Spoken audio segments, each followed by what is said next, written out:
Ito ang DWDD 1134 kHz. Balita, impormasyon at musika. AM at FM pinagsama. Ito ang Katropa Radio. Iba tayo. Kayo ay nakatutok sa 1134 kHz. DWDD Katropa Radio. Iba tayo. Kami po ay kasapi ng KBP, kapisanan ng mga broadcaster ng Pilipinas. Ito ang DWDD 1134 kHz Katropa Radio. Iba tayo.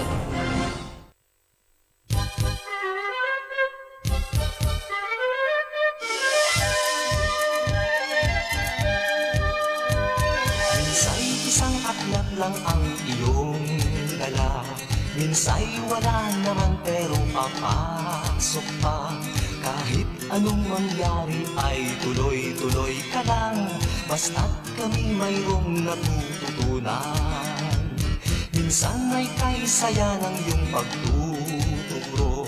Minsa'y nakakatakot pag mainit ang ulo. Ngunit kahit ano pa ang ugali mo, basta't kami tiyak na natututo. O guru ko, o guru ko, ang iyong tungkulin ay di gawang biro. Ngunit ako'y bilib sa'yo, dahil sa'yo buot iko'y tumatalino. Minsan sa klase mo ako'y napapagot, dahil kay daming sermon ang inaabot. Ngunit nalaman ko kaya pala ganon, ika'y pangalawang magulang ko. O guru ko, o guru ko, ang iyong tungkulin ay di gawang biro. Ngunit ako'y bilib sa'yo, dahil sa'yo buot iko'y tumatalino. Ang aral mong dulot sa'kin, puhunan ko sa pagdating ng hamon ng bukas. Aking mararating, o guru ko, o guru ko, ang iyong tungkulin ay di gawang biro. Ngunit ako'y bilib sa'yo, dahil sa'yo buot iko'y tumatalino. O guru ko, o guru ko, dahil sa'yo buot iko'y tumatalino. Good afternoon to all of our listeners here on DWDD Katropa Radio. You are listening to the Voice of the Teachers, the only radio program for teachers, by teachers, and with teachers. Here with me are our master trainer, Gerald Galang. Hello everyone, blessed afternoon everyone. At 2 oras na naman tayo Yes. magtatalakayan. Marami na naman tayo matututunan about personal development and of course yung isang topic, yung newest segment We are going to be natin. launching a new segment this afternoon. Oo. Welcome to the Voice of the Teachers, the show that aims to inform, inspire, and empower our educators from both the formal and the non-formal sectors. Ay, sama na natin pati informal sector. diba? Yes. And of course, we have our bubbly teacher here, Teacher Jet. Yes, good afternoon po sa inyong lahat, and I hope you have a very fruitful and happy week ahead. And of course, the latest addition to our Voice of the Teachers family, who will be hosting the next segment that we will be launching this afternoon, Mr. Jeff Medes. Magandang hapon sa inyong lahat. Excited na ako. Mamaya, tutukan niyo po kami dahil siguradong exciting po yung bagong segment natin dito sa Voice of the Teachers. That's Correct. Dami true. natin matututunan dyan, ha? Uy, ang daming nag-likes doon sa ano mo, ha? Sa post Oo, mo. nakakatawa. Maraming salamat sa mga nag-share. No? Kasi siguro na-excite talaga sila, no? Na may bago silang mapapakinggan, no? That's At correct. hindi lang yun, hindi lang bago dahil may learning pa, no? Siyempre tayo lahat dito mga educators, so dapat yung mapapakinggan yung something na may mapapakinabangan tayong lahat. Yes, and we will be learning further kung ano yung ibig sabihin ng sidelines. Yes. Yes. Okay. Now, I missed our episode last week last weekend, in fact. Last week, I wasn't. Were you here last Wala weekend? rin po. It was si Dr. Ray Samson was here. yes. And Kuya Herman. And Yes, Herman. and they were the ones who hosted the show, and they talked about They talked about yung sa HIV counseling. yes. yeah. By the way, si teacher Paul Reyes was also here because as I was driving from Dinalupihan to Pampanga, pati boss yung pinakikinggan ko talagang markado. Oo. Oo. siya talaga eh, no? Opo. Okay, and how about you, Gerald? Kumusta naman yung week mo ngayon? Very, very busy week. I conducted a company orientation for our newly hired associates. So we refuse to call them employees. Yung president namin gusto niya itawag associates kasi parang What's the difference? Partner. Yes, diba? that's Mas correct. partner In siya. fact, yun na nga yung ginagawa ngayon ng mga even multinational companies. They're considering, they don't even call them agents, they don't even just call them staff. They are partners because they are Yes. partners in progress. Yeah, totoo naman talaga, Because diba? if you don't have these employees, you will not have a company that will be growing. Correct. And in last Wednesday, I hosted the 60th anniversary, the diamond anniversary of Standard Assurance. So 60 years na kami in One of the industry. leading, The leading insurance. we have the company. highest rate of capitalization in the industry. So there more than 1,000 of our business partners attended the event. These are when we say partners, yan yung mga car dealers namin accredited sa amin. Lahat ng brands, name it, no? Were considered as their insurance partner. And then brokers, the big brokers in the Philippines, accredited with Standard Assurance, agencies or insurance agencies, and even corporate clients. Some of our corporate clients attended the event. Mga presidents, mga CEOs nila, no, mga executive vice presidents, they attended These the event. partners are really very important because without these partners, a company would would have difficulty growing. Oo naman. Correct. We would say yung paradigm ngayon is that it was very much unlike maybe a century ago when you have a master, you have the owner of the company na parang sila yung palagi nasusunod. Yeah. This time around, you have to consider everyone, Correct. including your partners, including your customers. Which brings me to another topic actually. Which brings me to another topic. I'm quite sure you have heard of Sondos Alcatan. No. Okay. Sondos Alcatan is a social media influencer based in Kuwait. Okay. And she usually does this makeup tutorials. Makeup, okay. Makeup tutorials. Marami yan sa She's YouTube. very popular, especially in the Middle East.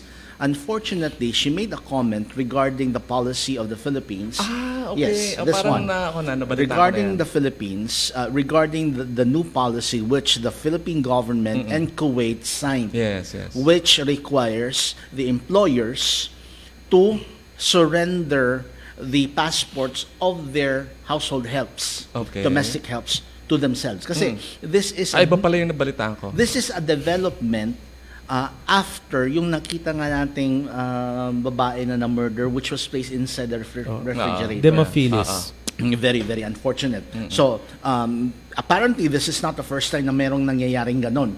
So, the Philippine government with the president's, we would really say, very, very willful, hindi naman siguro sasabihin natin willful, but with his very, very strong political will, sinabi niya na hindi to dapat mangyari, hindi na dapat to mangyayari sa mga OFWs natin. We have to protect our OFWs. So what he did was that he came up together with Senator, hindi na Senator, Secretary Cayetano. Alan Peter Cayetano. They came up with a new policy which requires the employers of our OFWs who will be going to Kuwait to serve as domestic helps na isurrender talaga yung passports nila. And to also provide at least 1 day off per week. Which is really just Dapat lang. basic human right. Yeah. Etong si Sondos Alcatan, nagreklamo siya on Facebook, nagrarant siya. Bakit daw bibigyan ng 1 day off yung mga domestic helps. The same alam natin. Yes. So siya pala yun, no? And I thought then- she was an actress. Yes. There was another actress na inimitate yung pronunciation ng Filipino, which also caused another social media storm. South But- Korean. No, not that one. There was another one who's actually Egyptian. Mm, yes. She went to the Middle East, and then when she was in the Middle East, she encountered some Filipino, not domestic help, some Filipino sales ladies. And then she was imitating yung manner of pronouncing daw ng mga Filipino. Hello, ma! It was exaggerated. Of course, it was exaggerated, which did not quite sit well with many Filipinos. Of course. So, merong backlash. Ito talaga si Sondos Alcatan, when she ranted on social media na ayaw daw niya sa bagong policy which requires the employers to provide a 1 day off Yeah. sa mga OFWs or mga domestic helps, and nagreklamo bakit daw gano'n na pareho naman daw yung kinakain, ganito, ganon. So, yung interpretation ng mga tao, ano ba? Anong gusto mo? 24/7 nagtatrabaho yung tao sa'yo? Para Inhumane, slaves, ano? Para namang slaves yung mga tao, yung treatment mo sa mga domestic help. It only shows mababang tingin talaga nila. And then the second one is that she said, ayaw daw niyang ibigay yung passport to the employees or to the domestic helps because what if they would be running away? Correct. Kasi yun pala sa kanila, parang meron silang binibigay na pera, maybe for finder's fee or parang yung binibigay sa agency. Okay. What if lalayas daw yung domestic help? So ayaw niya ng ganon. Sino daw magre-refund sa kanya? Sabi ng mga ibang tao, hindi naman lalayas yung tao kung okay yung treatment mo sa kanila. Correct. So anyway, what happened was that many of the cosmetics companies withdrew their support from her because she was supposed to be a partner din ng mga Max Factor or MAC, yung mga Maybelline, mga ganong mga cosmetics company. They withdrew their support to her. So nawala na siya ng parang suporta. But she was insistent, ayaw niya na mag-apologize. Kasi ano daw ang point sa pag-apologize niya? So until now, ganun pa rin yung nangyayari sa kanya. Okay. So Good for her. yeah, actually, it was good for her. Parang she released that video early July. Early July. I think July 10, if I'm not mistaken. And until now, marami pa ring backlash na nangyayari. Matagal yan. Yeah. Lalo So- mga Pinoy pa, no? Yun na nga Yung Pinoy, we are the social media capital of the world. Correct. That we have been named. Okay, so ang daming nangyayari, and actually not only sa terrestrial world, even in the cyber world, marami din nangyayari. So, Jet, before we proceed, let's now go to our updates. Yes, so thank you very much, Teacher Bobby and Teacher Gerald. Oh, I have a CHED update. I saw this by accident. So this one. DepEd is set to investigate the current issues of heavy workload and uneven student-teacher ratio among public school teachers. So this is after the pro-teacher groups Alliance of Concerned Teachers, or ACT, and Teachers Dignity Coalition, or TDC, have expressed their concern over teachers' health and well-being being compromised due to exhaustive teaching hours and requirements. So other issues also include the working hours of the teachers and of course student behavior and classroom management. Yeah, so yun lang po for DepEd. But for CHED, since wala masyadong update ang CHED for this week, babasahin ko na po uli yung update for this last July 29 for the benefit of everyone else na hindi po nakapakinig. So, unang-una po sa CHED. Okay, members of the Iloilo Startup Founder Circle had their first General Assembly last July 25th in order to meet with officials of Iloilo City, prospective investors, and other innovators as part of their thrust in establishing a startup ecosystem. So, ito po ang kauna-unahan sa ating bansa. So, the members are composed of information technology innovators, entrepreneurs, and practitioners. And CHED is actively supporting this program for technology startups. And the city government and the Iloilo Federation for Information Technology, or IFIT, have also helped these technology entrepreneurs established the Iloilo Startup Founders Circle. So 9 out of the 20 startups are being supported by the Green Technology Business Incubator of Western Visayas State University in Iloilo City together with DepEd and CHED. So kahit pa paano kasama din ng DepEd po dito.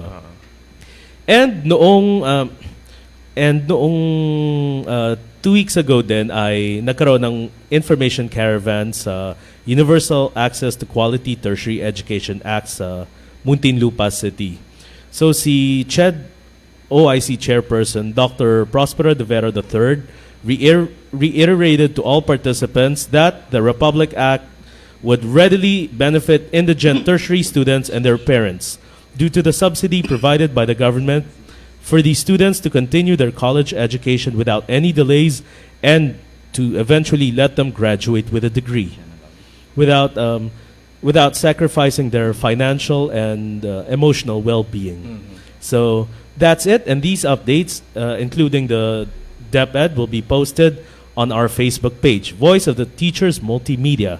So, wag po kayo atubiling mag-share at mag-like para ang lahat po ay makinabang, lalo na mga teachers natin. Thank you very much, Teacher Jed. Thank you to Teacher Bobby and Teacher Gerald.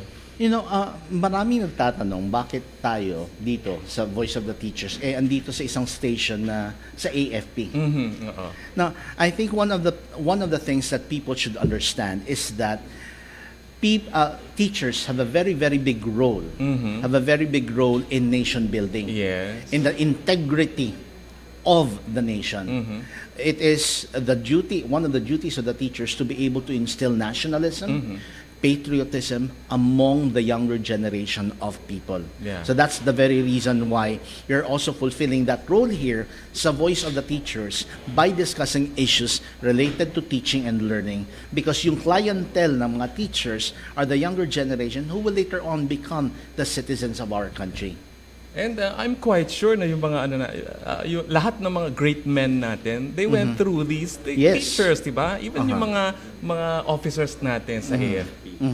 So without these teachers, we wouldn't be where we are now, di ba? Yes, and that's the very reason why we're very, very thankful to our station manager, Sir Alwin Maneja, and also the Group director. Commander, no? Group Commander. And si AFP General Carlito Galvaez, Major General Bienvenido Datuin of the Commander Civil Relations Service AFP, Colonel Noel de la Cruz, Chief of Staff, and Captain Aladin Almendras, Deputy Commander of MCAG or the Media Civil Relations Affairs Group. Kumusta po kayo lahat dyan? Thank you for supporting us. Okay, so we will now begin with our first segment. Yes, okay. Umako na tayo sa ating segment. Of course, this segment will be hosted by yours truly, where we feature educators from both the formal and the informal sectors. But before that, allow me to welcome you to TLC. Mag-TLC trivia na muna tayo for this week. Sabi dito, this is according to Suvro's Good Life Tutorials, the future of the mind. Number 1, the concept of personality daw, the word personality, has its origins from a Latin word persona. Yes, and you might not have remembered this, Gerald, but a couple of weeks ago, we also had another guest, Sister Vic Asuncion. And his company is called Persona Power. And he also talked about the term persona. Yes. Ang ibig sabihin pala interestingly enough, ang ibig sabihin pala ng persona is mask, no? Maskara pala siya, no? So parang ano ba to? Ang mask, when we say mask ba, you put on it kasi pagkailangan mo siya. Well, are you trying to hide something? Ganon? Hindi ba yun ang tunay na ikaw? Well, why is it called a mask? Well, because we will be able to notice that we have different personas depending on sino yung audience natin. We might look or we might be perceived as somebody or having this particular character depending on sino yung kausap natin. Kausap natin or who is in front of us. But is it still the real you? I think it's just like looking at a diamond. We look at a particular subject from different angles. Different facet. No? Yes. So parang ganun na rin yung issue na term na persona. Because when we look at a particular person, we look at it from a particular angle. And we see that particular person, yung image niya, based on the angle where we're looking at that person. Yes, But we will be able to know the person better, or very, very much better, as we would be able to have maybe a 360, hindi lang 360 degree. Kung pangkalahatan correct, talaga yung correct. makikita mo sa tao. Yes. So, yun nga, sasabi, it's a mask daw, no? So, is it really you? Mamaya, our experts will be the Yes. one who will address that, no? Personality refers to how each of us appears in front of others and across different social situations, tulad nga sabi mo kanina, di ba? Number 3, personality is what sets us apart. It includes, but it's not limited to the exterior. That is, whether we have a pleasing presence, whether we come across as being unkempt and ugly, or well-groomed and decent, di ba? Whether we come across as being boors, or brilliant, or bright. I remember, I used to watch yung America's Next Top Model. Are you familiar with that? There's this contestant who always claims that she is authentic, real, di ba? Hindi siya plastic, ganun. Sinasabi niya lagi, no? And because of that, para makita mo, napaka abrasive, outspoken, medyo abrasive na yung mga the way she says things, no? Ang tingin ng ibang tao sa kanya, she comes across as someone who's phony, who's fake. Even Tyra Banks and the other judges, yun ang tingin sa kanya. Hindi niya alam ganun ang tingin sa kanya. All the while, she thought she was coming across as someone who's real. I'm quite sure, Trainer Gerald, you remember Johari Window. Yeah? Now, if you would be able to remember, there are 4 panels. Okay. There's actually one panel in which the public knows, but the person does not know. Yes. So, yun yung isa. Okay, so perhaps sobrang laki ng portion na yon sa Correct. quadrant na yon na akala niya, alam niya kung sino siya, Yes. pero there are actually a lot of things na hindi niya alam about herself. Oo. Ayun, mamaya pag-usapan natin siguro yan, ano? And then, we are born with some innate attributes and characteristics. However, there's much that we can develop and nurture. Our voice, the physical properties, is determined by birth. Wala na tayong magagawa doon. Yes. But how we speak or the tone is something that we can develop. Oo nga naman. Similarly, our looks are what we are born with. But how we dress, clean and neat attire, ganyan, papagwapo ka, napapaganda ka, and whether we have clean habits, a well-groomed personality, which does not mean wearing designer clothes, ha? And the pleasing one are what we can work on and develop. Yun ang pwede mong baguhin sa sarili mo. Pero yung pinanganak ka na ganito mukha mo, ay, wala ka na magagawa. Yan na yun, no? Meron pa. Salamat po, Doktor. Oo nga, no? Nowadays, lahat posible na. Number 5, personality is interactive. That is, it not only depends upon what we think of ourselves, but depends upon how others sees us. So, di ba? O, hindi pwedeng kung ano lang tingin mo sa sarili mo, tingnan mo rin kung anong tingin ng tao sa'yo. Di ba? That's actually one of the topics which many leadership coaches, leadership trainers look into. Yeah. Yung self-consciousness, Correct. self-awareness. Self-awareness, Self-awareness. It's very, very important for one person to be able to know his or her strengths and weaknesses. Correct. Parang environmental scanning din. Tama. And number 6, we want to be seen as possessing, ito gusto natin, na ang tingin sa atin na tao, we possess these certain traits. Responsible tayo, responsibility, punctuality, capability, dependability, and as having powerful or pleasing personalities across different social situations. Number 7, we generally want the identity which we present in front of others to be accepted or admired or liked by others. Of course, sino ba may ayaw nun, di ba? Personality can be viewed as a triadic structure composed of, number 1, the individual. Pangalawa, the everyday realities like work, studies, jobs, careers, families, and friends. And the larger questions tulad ng purpose of life, who and what matters, etc., etc. And number 9, humor, wit, and presence of mind are worthy companions in the journey of personality development. Oo nga naman, di ba? Who doesn't love someone who's humorous and witty at matalino, di ba? Okay, masarap kasama nga naman yung mga ganon. In relation to our TLC trivia, our topic for today's segment is about the heart of personal development, the 6 essential keys to self-fulfillment. It's based on her book, yung guest natin, entitled You Can Do It, the 6 Keys to Personal Development. To talk about this book are my guests. I'm proud to introduce them. Author, managing director, corporate trainer, and motivational speaker of Great Learnings and Beyond. Anong kumpanya yun? It's a management consultancy firm. Miss Giselle Legaspi Barion. Welcome to the show. Good afternoon. Miss Good Giselle. afternoon.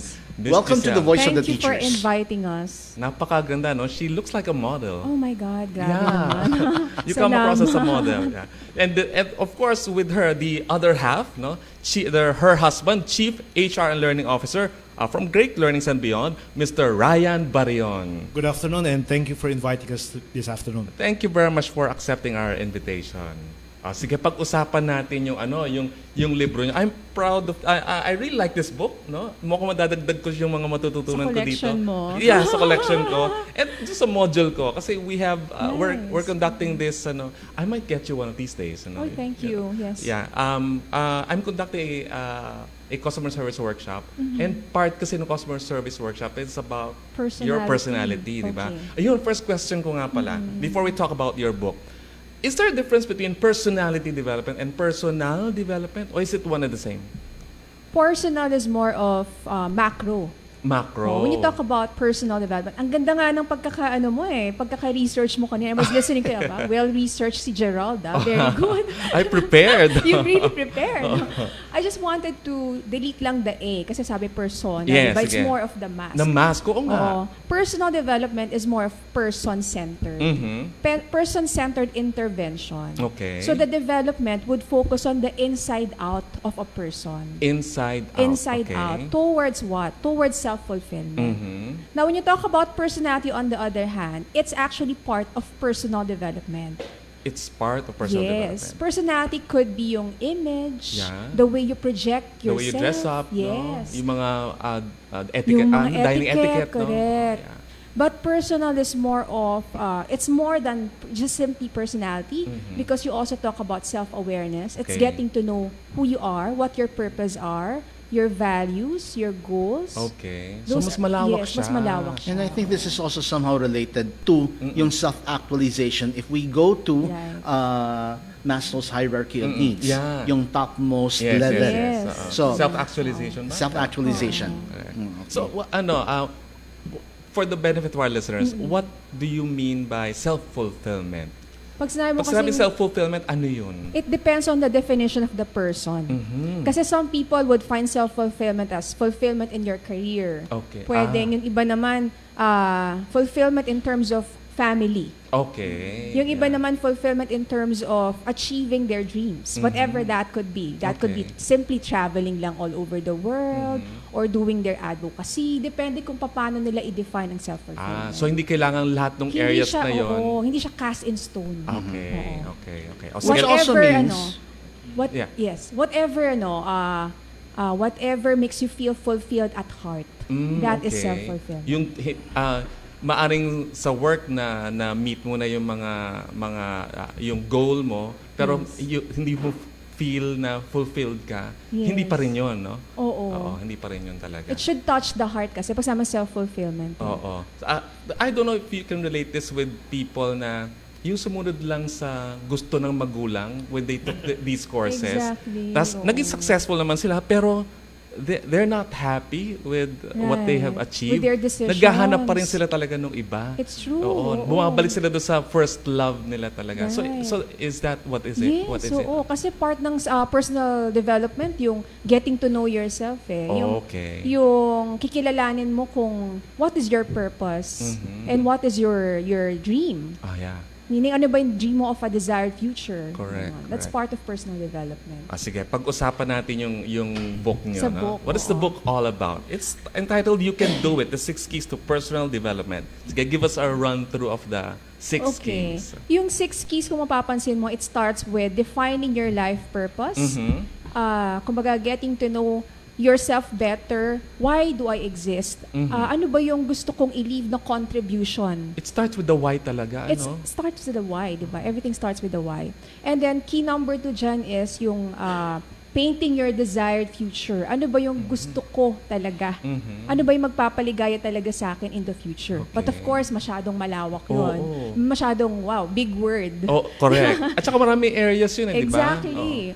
So, meron sagot dyan, mamaya, Gerald. Sige, So, sige. sa key number 3 naman, so meron ka ng desired future, yung key number 3 mo yung Examine. treasure. Oo, examine your heart's treasure. treasures. Oo. Ito yung mga values mo na non-negotiables. Oh. Yung hindi mo ito trade off. For example, pag nag-apply ka ng job, ito yung hindi mo babaliin just because you want to get that opportunity. Otherwise, hindi ka magtatagal. Like integrity. Like mga integrity ganon. or work-life balance. balance. For example, alam mo niyo yung company, medyo hindi sila talaga friendly pagdating sa oras and you still push through with it. Correct. Diba? Hindi ka magtataka kung ba't yung taong di nagtagal. Yes. Kasi itong taong to, pinaprioritize yung work-life balance because yung weekend is the only time with the Correct. family. Oo. So yung mga ganon. And then, yung key number 4 naman, ito yung turning your goals into milestones. So yung key number 2 mo, sabi mo, paint your desired future. Correct. Now, how do you paint your desired future? You make it realistic by means of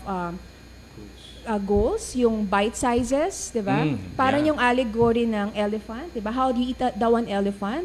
You cut it into bite sizes and you eat it one at a time. Oo Parang nga ganun naman. din yun, Correct. di ba? Parang ganun din yung desired future mo. Bago mo ma-achieve yan, kailangan himayin mo.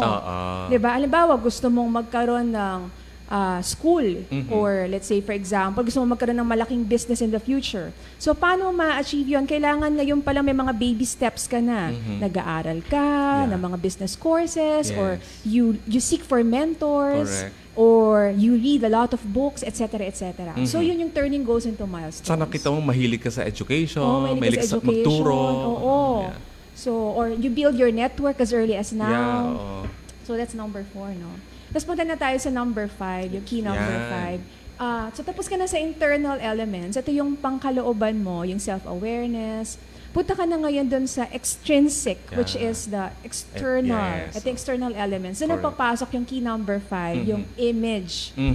So, you build your image. How do you do it? Kung ano yung nasa labas mo, ay nasa loob mo, kailangan mag-reflect yon externally. Kailangan makita yan sa'yo. So, of course, sabi ng iba, paano yung ano mo? Paano yung authenticity? Diba? You have to look good, you have to present yourself this way. Ang authenticity part doon, kasi may nagtanong sa akin na ganyan eh.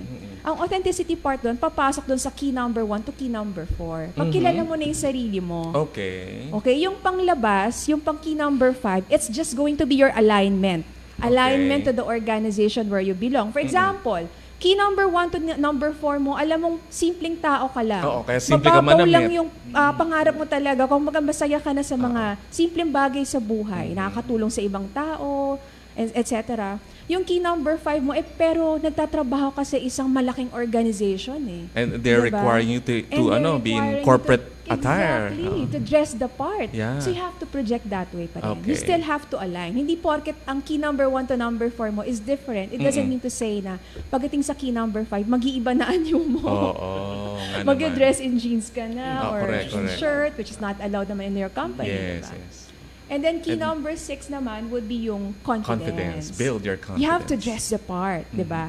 If you did that part, if you dress your part, this time you have to project it properly through your confidence. Minsan sabi nga, di ba, dress for the position you want, not the one you have.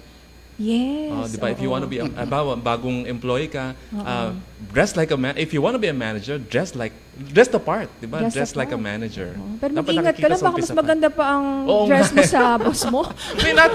may natinan ako isang personality development course years ago. That was a decade ago. It's an image enhancement course. Okay. So may pinakita isang picture of a girl na ang simple ng pananamit niya. Okay. As in sobrang simple na kausap niya isang well-dressed na girl, ang ganda, naka-high heels, office attire talaga. Tinanong sa amin, sino dito yung vice president? So we all thought, yung magandang maayos ang damit, yung pala yung isa. Yung pala yung isa.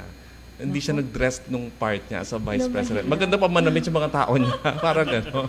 So there must be something wrong, di ba? Kasi yung vice president was not able to dress her part. Right. Yun. Well, I would say that it really depends upon what persona the person wants to project to the whole Yung world. paano Exactly. yun? Paano yun? Sabi nga, kung yung corporate image dapat to sa kumpanya na yun, tapos ikaw mismo, you're not dressing the part. Diba? You have to know the standards in the industry. Yes, and the culture. And the culture, And the culture of the exactly. Oo. corporation. Because you know what? Eto na rin yung nagiging issue eh. if we go to different countries, let's say, ito yung palaging sinasabi nila, when you go to New Zealand, most of the people there are very, very casual. Even if you're a lawyer, you go to your office, Yeah. sometimes they just wear walking shorts, Yeah. yung parang sinasabi nating puruntong. And then, of course, hindi naman dress shirt, but ganitong shirt, collared shirt. It could be considered as somewhat like casual.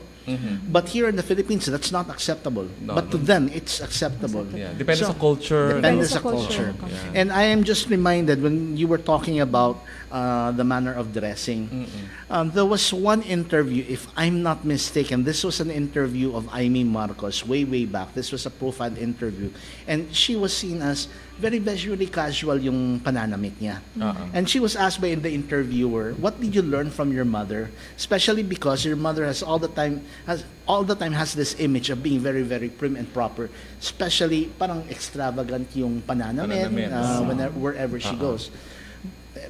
She said that there was one time she was actually not naman scolded, but she was told by the mother, si Imelda Marcos, you have to respect the occasion. Right. Yeah. You have Agree. to respect the occasion. Correct. It's not just because ikaw, ito yung image na ipapalabas mo sa buong mundo. Right. But you also have to respect the occasion. Correct. And somehow, right now, I may not be able to have a clear understanding of what that meant, but to a certain extent, when we are in public, we are not only there for ourselves, Yeah. Yes. but we also honor Yes. the occasion, I agree. honor the community, Yeah. the public as well. Correct. Yes. Now, That's why, if I may add, that's also the reason why we trainers, as well as teachers, Yes. dress well. Correct. Right. In fact, a notch higher than our audience. It's because we respect our audience. Yes. It's part Yeah. of respect. That you're in a position of power or authority, you're there. That's why you dress better Correct. than your audience. Yun din na nga ang tip sa I've attended mga courses on selling skills. Isa sa tips na binibigay pag nagpe-present daw ng products nila, you have to dress one notch higher than your audience or than Now, this is one notch something- higher than your customers. Yes. This is something that I'm learning. This is something that I'm learning, and to a certain extent, it's validating or even adding additional knowledge to me na kailangan pala ganito dahil ganito. Yeah. So we have to dress for the occasion, we have to dress for the role, Yeah. and we also somehow have to be a notch higher compared to our audience because we are at a certain level na mas mataas compared sa kanila because we are supposed to be the teachers. Correct. True. Now, before we proceed, I was just reminded by the three blind men of Hindustan, which Miss Giselle mentioned a while ago. It's actually a poem by. It's actually a Hindu fable which was published by John Godfrey Sachs. Okay. This is also in relation to how we view things. The poem goes like this. It was 6 men of Hindustan to learning much inclined, who went to see the elephant, though all of them were blind. That each by observation might satisfy his mind. The first approached the elephant, and happening to fall against his broad and sturdy side, at once began to bawl. God bless me, but the elephant is very like a wall. Sabi niya, very like a wall. Light, The second, feeling at the tusk, cried, Ho! What have we here, so very round and smooth and sharp? To me 'tis mighty clear, this wonder of an elephant is very like a spear. Okay, spear. Matalas, oo. Okay.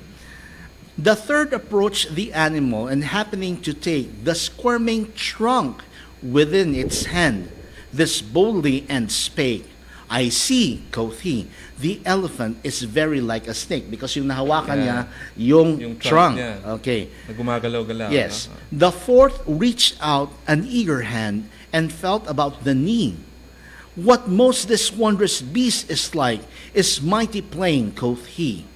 'Tis clear enough the elephant is like a tree because yung nahawakan niya yung legs. Yeah. The fifth who chanced to touch the ear said, "In the blindest man can tell what this resembles most. Deny the fact who can. This marvel of an elephant is very like a fan. Dahil yung ear niya sobrang laki na gumaganon. The sixth no sooner had begun about the beast to grow than seizing on the swinging tail that fell within his scope. I see, quoth he, the elephant is very like a rope. And so those men of Hindustan disputed loud and long, each in his own opinion exceeding stiff and strong, though each was partly in the right and all were in the wrong. So eto rin, it goes back to our issue or our topic with how do you look at a particular object. Each object may be viewed from different angles and it may be interpreted depending on which angle you come from or you're viewing a particular issue, a particular topic, a particular individual. Yeah. Okay, so this time around we will be discussing the six the six Six keys to personal development. The first one is Sabi nga niya, define your life's purpose. Sabi nga, everything starts with the why. O nga naman. Pag dumating sa buhay mo yung tipong you wanna give up, di ba? Yes, Kasi nga, exactly. ano tawag doon? Yung pagod na pause ka na sa work, ano tawag doon? ay na. Burned out ka na. Burnout. Diba? Burn out ka na. Gerald, if I may share, actually, that was my inspiration when I wrote the book. Oh. Oo, the why. It started with that why. That's why if you can ano, 'di ba, Yeah. assess, no? Bakit kaya you can do it ang nilagay nito? The 6 keys to personal development. Ano kinalaman ng you can do it? Oo nga naman. Bakit you can do because it? at that time, I was in a very challenging point in my life. So sabi ko, kaya ko pa ba, Lord? Kaya ko pa ba? Then, merong mental dialogue na nagsabi, no, G, you can do it. You can do all things through Him who strengthens you. Oh, di ba? Yes. Kaya yung first page of my book, if you would notice it, nakalagay siya. Diba? Hindi lang si Stephen Curry yan. Ako rin na-inspired din ako ng yes. ano. I can do all things through Him who strengthens through Him me. who strengthens me. That's biblical. No, totoo. Yes. Kaya Philippians yung chapter key 4 verse one 13. ko started with the why. Because at that time, I had a lot of whys. That was back in 2017. I had a lot of whys in my mind. Kaya totoo yung sabi sinasabi ko, nila na you can make a ministry out of your misery. Exactly. No? Yeah. Kaya dyan nanggagaling mga great advocacies. Yes. No? Oh, yeah. Everything You starts can with create you. a lot of kumbaga, beautiful treasures out of your failures or challenges. Correct. So, If only yung teacher from Cebu was able to get hold of a copy of the book of Miss G. correct. You remember kung ano yung nangyari sa teacher ng Cebu, di ba? Yeah, that was very, very sad dahil the person was feeling overwhelmed with the work that she was given. Suicide? Yes, and so she didn't find any other way out, and so she Correct. decided to end her life. She had no one to talk to. She's Yes. depressed. Diba? Yun.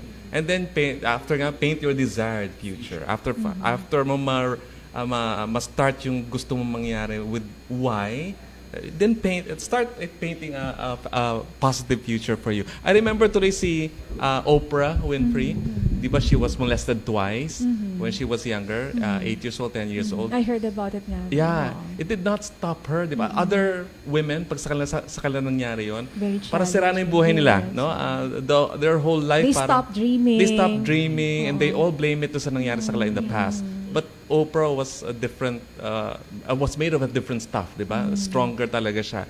She created a very bright future for herself, but naging magaling siya sa studies niya. She became a beauty queen do sa town nila. She became an actress. She tapos nanalo pa ng Best Supporting Actress if I'm not mistaken Yes, for the from Color Purple. Purple, 'di ba? Na ang galing-galing sa performance niya na 'yon.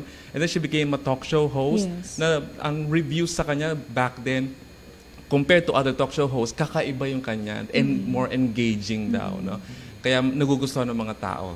And then ngayon, she's now a billionaire. Yes. She is one of the most influential figures in Hollywood. Which is the very reason why some people even thought that she would be running for president sa Oh, Amerika. correct. After she delivered her acceptance speech sa Cecil DeMille, it is the parang Lifetime Achievement Award of the Emmys.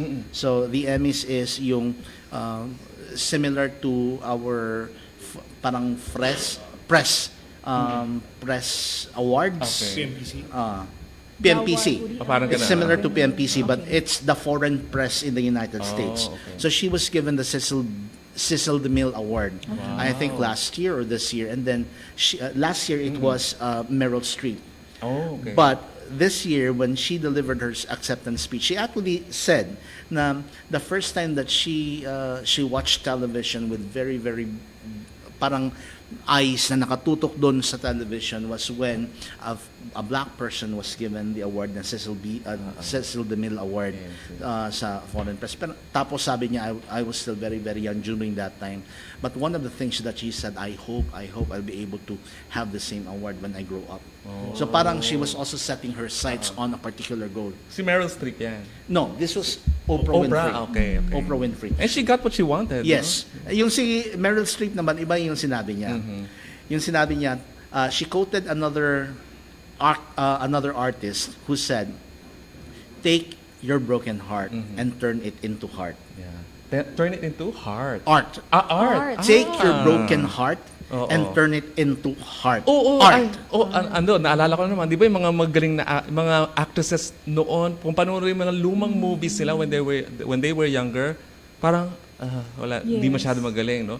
Pero nung tumanda na sila, na siguro nakaipon ng yung mga heartaches, no? Mga dami experiences sa buhay, nagagamit nila sa acting nila ngayon, na ang gagaling nila ngayon umarte, no? Which is connected. May pinaguhugutan na eh. Which is connected to what you said earlier, which is one's misery can be Your somebody's ministry. Yes. Your misery can be your ministry. I love it, no? And then examine your heart's treasure. What was that again? Examine your heart's treasure. It's more of your personal values, yung mga Okay. non-negotiables Ayun, mo. oo. Because it would help propel your desired future. Kasi paano ka makakarating doon sa future na yun kung wala kang certain traits, di ba? Oo nga. Inner traits na talagang magpo-propel nun. And Gerald, that would also define the person's integrity. Yung Yes. sinasabi mong non-negotiables, Yes. na even if this is very, very tempting. Yeah. It's very tempting. You just need to lie. Yeah. But if your personal values tell you that this is something that is non-negotiable, you should not do it. Talagang hindi mo i-compromise, Yes, no? hindi Yung mo values mo. compromise. Yeah. That will define the kind of person you are. Yes. In your case, what's your parang non-negotiable na value? Madami, syempre. Unang-una dyan, integrity, accountability, Ayun. di ba? Responsibility, and work-life balance. It's a good thing na yung trabaho nyo, no? Magkasama kayo ng husband mo. Yes. No? Correct. In your That's a case, blessing. Oh, it's a blessing, Sa akin actually. po sa sinabi niya yung integrity, sa akin din nandyan yung hard work. Yes. Yung diligence mo sa paggawa ng trabaho. Ah. Kasi yung mga bagay na yun, kasama mo dapat isama doon sa sinabi niya for me to be successful. Correct. Pero isang natutunan ko sa trabaho, no? Kasi I used to be in a corporate world. Tapos all of a sudden nag-consulting ako, di ba? Love your work. Totoo yan. Kumbaga, having a heart at work. Yes. Putting yung- your heart at it. Correct. Parang yung sinabi ni Steve Jobs, no, love your work din na wala kang ma-achieve na maganda talaga sa work mo kung if In you the don't really love it. In the real sense of the word, hindi yung minsan kasi tayo, di ba, pag nasa organization tayo, we tend to yes, I love my job, I love my job, but actually you're dragging your feet going to work, Correct. di ba? Iba yung love na talagang ramdam mo eh. Yung hindi mo kailangan na may gumising sa'yo sa umaga. Yung excited ka. to go to work every day, Oo, no? nagpapaganda ka pa, nag-aayos ka, para lang talagang mag-present ang sarili mo ng maayos. You really prepare to, let's say, to a meeting, Yes. or to the reports assigned to you. So, Very iba good. yung Siguro pagmamahal sa trabaho. idagdag ko rin kasi di ba sabi natin yung paint your future, kung nakikita mo yung sarili mo doon sa pinipaint mo, Ayun, may visualize mo. may yung sarili visualize mo. mo. Inspired ka eh. Nandun ka kasi. At saka yung treasure, di ba sabi nga nila sa Bible, where your treasure is, there will your heart be Your also. heartbeat. Correct. Kaya yung nangyayari, kapag ganun ang sitwasyon, mas ganado ka, mas Correct, inspirado ka, kasi alam mong aligned ka doon sa future mo. So that's yan yung turn goals into milestones, is that it? No, that's still the Yan pa rin knowing sa your heart's treasure pa rin yan, no? Yun naman sa milestones na sinasabi ko Giselle. Yes. Ang sinasabi ni Giselle dito sa milestones, diba sabi natin kanina, ang vision is a grand thing. Yeah. But before you go to a grand location, you have to have smaller goals or mga bagay, mga Baby building steps. blocks. Kasi yung mga okay. building blocks Yes, na yun, yes, yes. doon ka tatayo para hindi ka nakalutang sa ere. Yes. Kasi definitely, minsan yung vision mo parang ang layo. So how do you get there? You have to have bricks to step on and build on para makarating ka doon. Yun yung sinasabi ni Giselle. If I may share, no? Kaya nga maganda to not only for people at work, even for those who are about to work. Kasi, for example, may mga iba yung bagong graduate pa lang. Gusto na maging manager agad. Totoo Yun ang yan. sinasabi ko, di ba? Kumbaga yung paint your desired future, for example, gusto ko maging boss ng isang department. Bago mo marating yan, syempre sabi nga nila, di ba, yung marami ka pang kakainin daw na bigas. Yun yung turning goals into milestone, yung key number 4. Ano yung mga dapat mong paghandaan so that by the time comes na ikaw na ay binigyan ng ganong responsibility to become a head of a department, you are prepared, you are ready. Talaga you have to start from the bottom. Kasi Yes. di ba, in order to be a good commander or general, kailangan naging good soldier ka dati. Exactly. Diba? Marunong ka ring sumunod. Yes. And based on experience, if I may just share a personal story, nung mas bata ako, naghangad din ako ng something big. I thought I was ready. But lo and behold, when I was there, I was at a loss. And then that prompted me, though I'm already a regular employee, umalis ako. Kasi bakit? Hindi pala yun ang gusto kong gawin. Okay. Akala ko kaya ko na. Pero nahihirapan ako. That's why I decided, I told my parents I was younger then and single. Sabi ko, no, kahit maganda yung pay, I would rather go to another position, another company. Bakit? Yung mas gusto kong gawin at yung alam kong kaya kong gawin. Yes. Yun yung sinasabi din ni Giselle na, yun na, may Turning goals. goals ka pero yun muna yung goal mo kasi bago ka makarating doon sa grand location, destination, dapat meron ka mga pinagdaanan Baby steps na dala mo muna. sa pagpunta doon para maging ready ka sa Correct, location na yun. And then, yung number 5 nyo is enhance your image. Ito na, yung... Ito na yung na-mention natin kanina. Oo. Yan yung personality development. Ito Part na ba yan? yun. Ah, part Pati yun. yung mga communication skills na yan, presentation skills, part din yun ng number 5. Okay. Yung Kasi maganda nga ang outfit mo. Ready ka nga. Pero pag pinagsalita ka naman sa harap, wala. Oo. Correct. Kinain ka ng self-confidence mo, na self-doubt mo. Yes, yes, diba? yes, So yun ang problema. Kailangan it matches your persona. Sabi mo nga kanina. Your communication skills, your presentation skills should match your outfit, your overall package. Correct. So collectively, we call these as soft skills. Yes, You have yes, to yes. develop your soft skills as well. Exactly. Pati sa written din, pati ba yung skills on business writing, kasama rin ba dito yon? Or hindi naman yan? Hindi na yan. Baka panibagong book yan. Ibang book na yan. Ibang book na.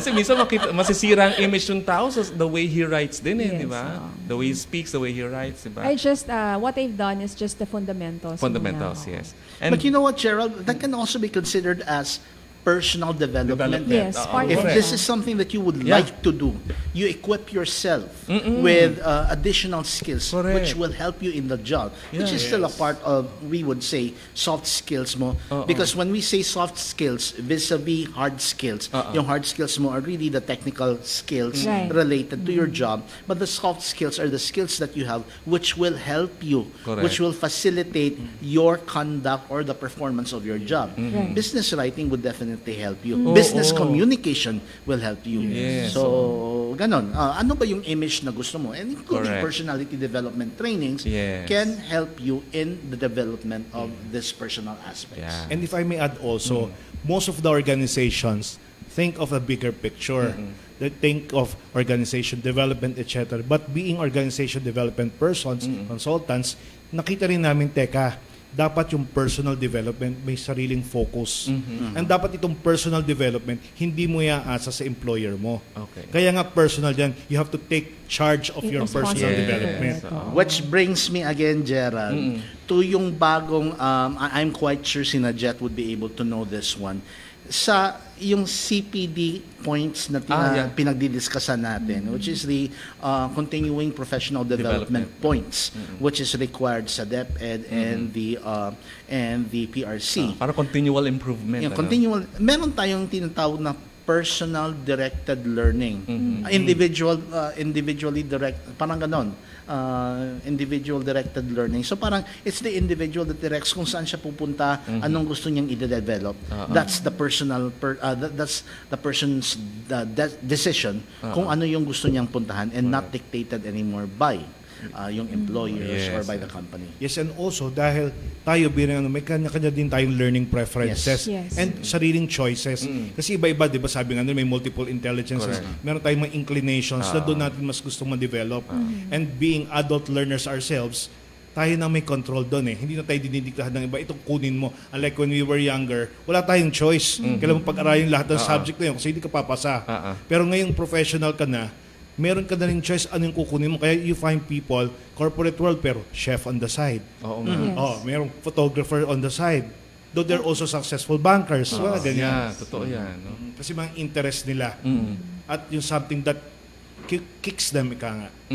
Tapos sabi mo dito, build your confidence. Isn't this part of, hindi ba siya kapareho sa 5 din? When enhancing your image, you should, it comes along with building your confidence? Yes, kaya actually I made it a separate key because yung sa key number 5, it really focuses on the presentation skills and not only communication but also yung image in terms of dressing up, in terms of presenting yourself. Kumbaga, Parang it's more of the packaging yourself, packaging. Oo. Pero minsan kasi, okay yung packaging mo, you're good in communicating, you're good in presenting your image. However, you do not have the confidence. Okay. It's possible.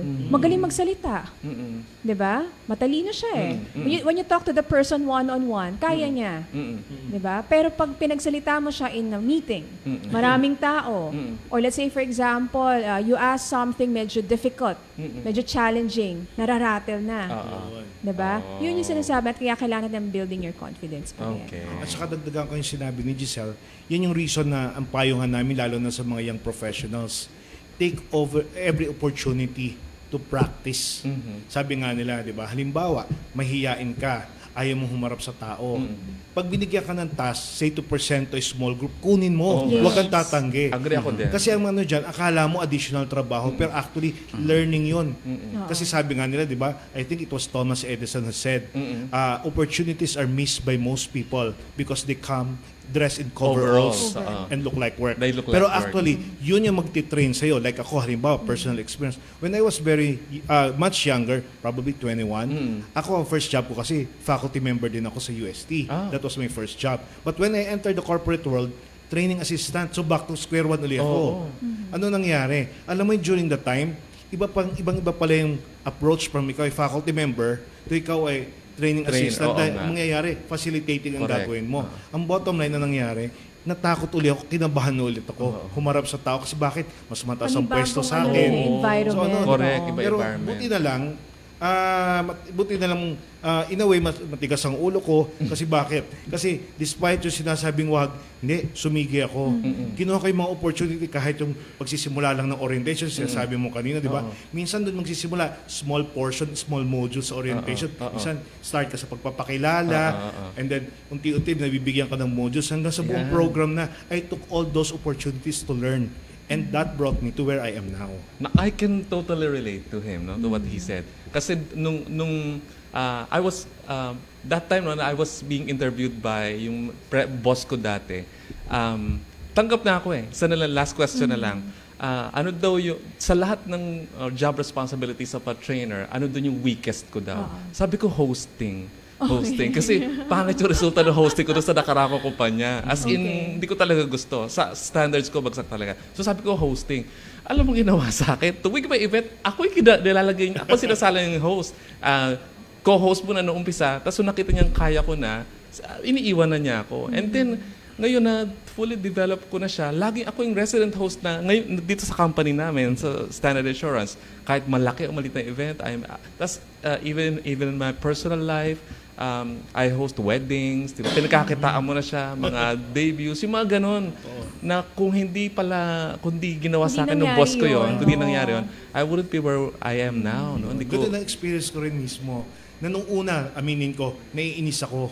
Kasi napipilitan ako eh. But eventually, yung mga inayawan ko, ang laking tulong pala sa akin. Yun ngayon ang strength ko. Yes. Nakakatuwa. Tapos you have to want it eh, no? Kailangan gusto mo siyang ma-overcome mo siya pag ginagawa mo eh. Kasi noon, mahihain din ako, ayaw maniwala ng mga kasamahan ko dati. Ganyan din sabi ko, mahihain ako talaga.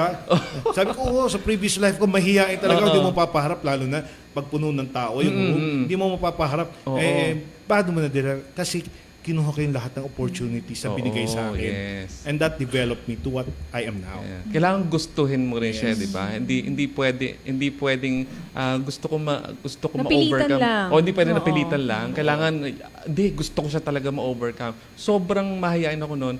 I attended a 21-day workshop ng selling skills noong 1993. Ay, nabisto tuloy edad ko. 1993, no? Yun ang lowest ko na. Lahat ng process ng selling, doon sa part na yun, yung mass presentation, doon ako bagsak. As in, bagsak talaga. Yung inferiority complex ko, nag-set in, ganyan. And then, nung graduation na, tapos first corporate account namin, ayaw namin maghiwalay kasi kinakabahan kami lahat. Nag-volunteer talaga ako, sige, pag may corporate account ako, pwedeng isa ako sa presenters. Kasi I remember yung father ko is a good speaker, ghostwriter din siya ng mga ibang politicians back in his time, no? Kaya sabi ko, gusto kong maging ganun. But sobrang mahihain ko, yung prepared ka the night before, tas nung humarap na sa tao, ayan na, nakalimutan mo sabihin, pawisan ka. Yung gano'n, you have to really want it Yes. and expose yourself to public speaking opportunities, di ba?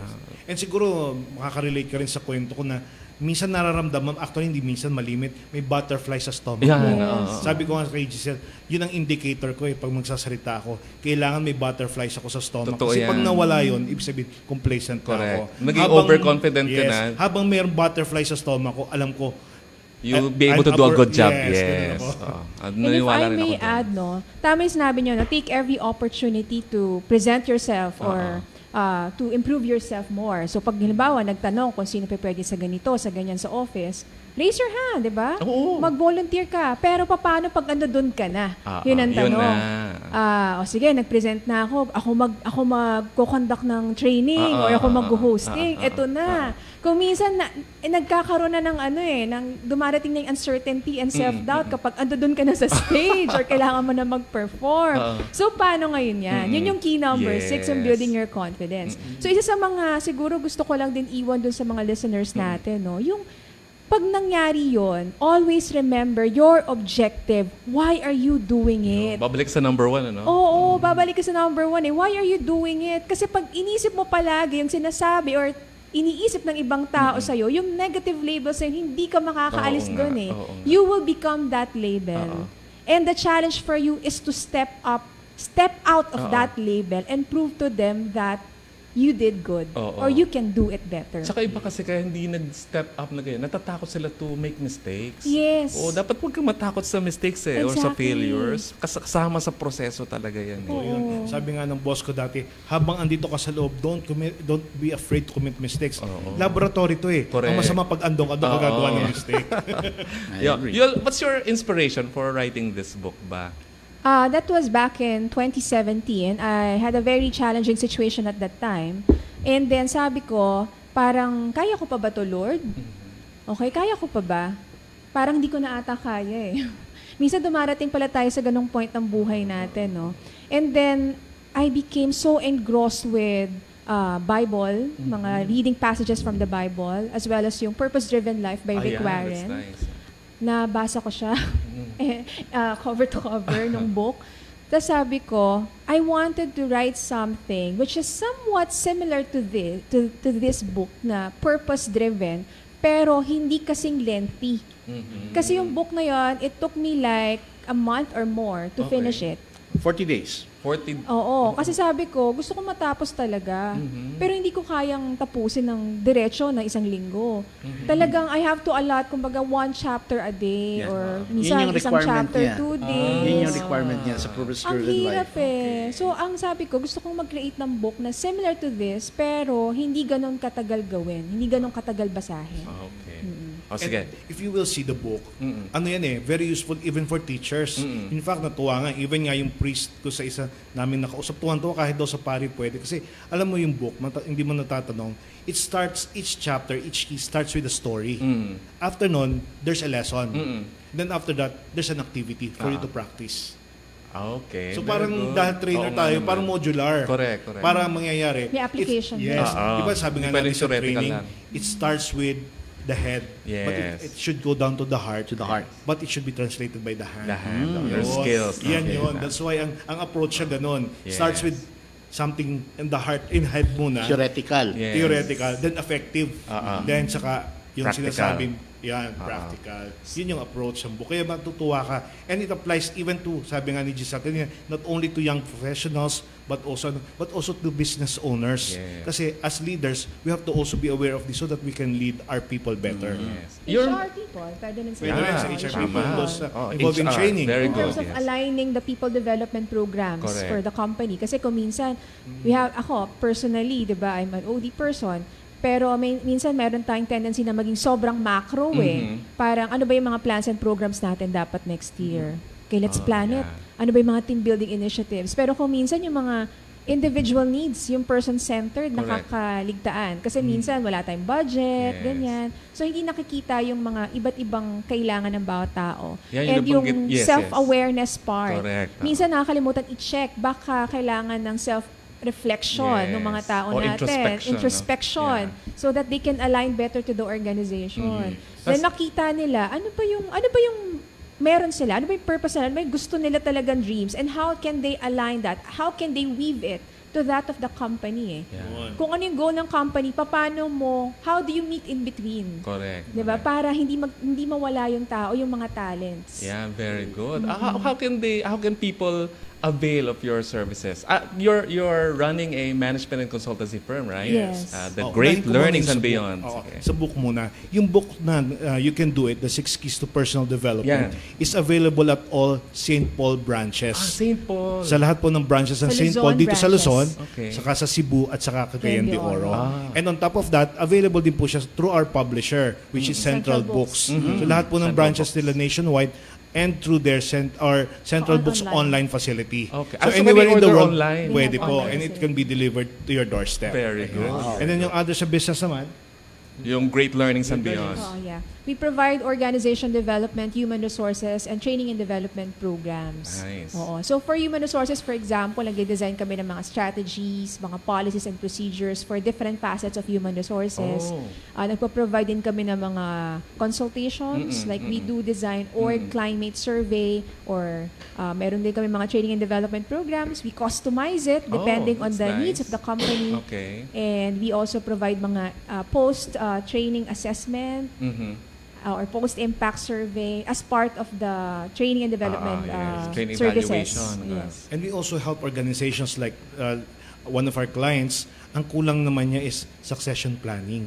So we help that organization identify the potential successors and prepared actual individual development plans for them. Very good. Likewise, we can also help companies to revisit and probably, if needed, to revise performance management appraisal forms or the actual system itself, including tumutulong din kami sa job evaluation, job alignment, etc. That's nice. Just for the benefit of our listeners, Listeners. what do we mean by OD? Organizational development. What Okay. is OD? Organization development, it's actually a wider perspective of the organization wherein the intervention is not only just on the organization, but you also deal with the people. There's also a person-centered intervention. Okay. And if I may add, Yes. each system kasi, each group is a system. Yes. It is an organization. When you talk of OD, you talk of the overall. Yes. Like halimbawa, let me give you a sample. Did you know that training is part of OD? Okay. Kasi it's part of developing the Yes. organization. Yes. And training is geared towards developing people. But hindi lang yun ang ng OD. Like, yung pag-structure. That's why even in the military, magagamit mo yung OD. The way you structure things is part of OD. Yes. Yung pagde-define mo, ano yung mga roles, responsibilities, is OD. Yeah. Yan. And if I may also say, okay lang ba mag-plug? Sure. Okay. Recently, actually last Friday, we signed an exclusive partnership with UST Graduate School, GLB. And come October 2018, we'll be offering certificate programs on the following learning tracks: human resources, learning development and management, as well as organization development. So sa hindi po nakakaalam, ang UST po kasi ay meron masters in human resources management, meron din siyang PhD in human resources management. On top of that, meron po silang tinatawag na Center for Continuing Professional Education and Development. At isa po kami sa partner. We will be offering said programs And some of our programs may be also credited as masteral units. Very good. That's getting me very, very excited, Gerald.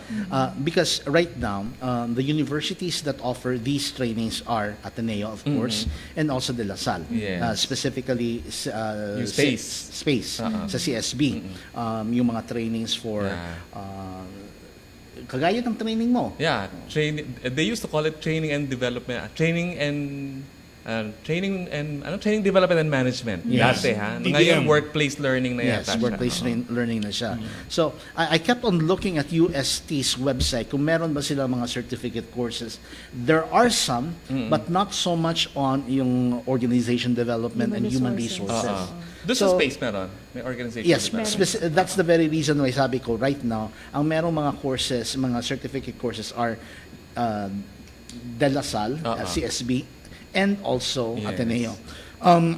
UP has, but hindi siya masyadong concentrated on organizations, learning and development. Yes. Yung dalawang universities are the ones that have them. So I'm happy that UST is now having those kinds of training, specifically tailored for mga corporate persons and those interested in human resource development. Correct. And if I may say, ang value proposition namin sa aming program with UST, CCPED, kung tawagin nila, is we bring into the table actual HR practitioners.